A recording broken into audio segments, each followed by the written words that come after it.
What should you do with Christian McCaffrey in fantasy football?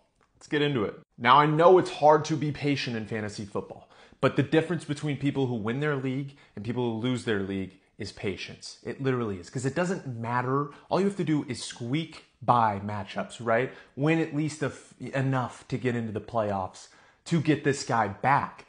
All indications are that he's going to play by November. And when's the fantasy playoffs? December?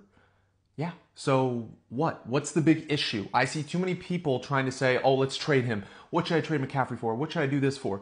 I mean, it's better if you have Jordan Mason, because then you have both, right? Like you have a 49ers running back every single week. But the people that want to trade McCaffrey, I would say hold off. I had a team last year that was 0-5. I won 10 straight games, got into the playoffs, won the league, right? Like it happens. It happens so many times. And that was 0-5, not even 0-4. That was after week 5. I was ready to give up. Got my guys back, had some injuries, stuff happens.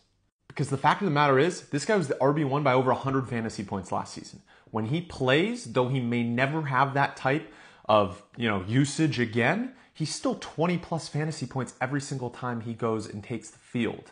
Now, I'm not saying he's going to be back right after the bye, right? I don't think he's going to be back until maybe even the Packers game, which is later in the season, like early November, late October. That's kind of when I think he's going to come back. But I would hold him, because when he does, that is such a great piece to add to go and win your fantasy league, because he's guaranteed when he takes the field and he's healthy, 20 plus fantasy points every single week. So what should you do with Christian McCaffrey?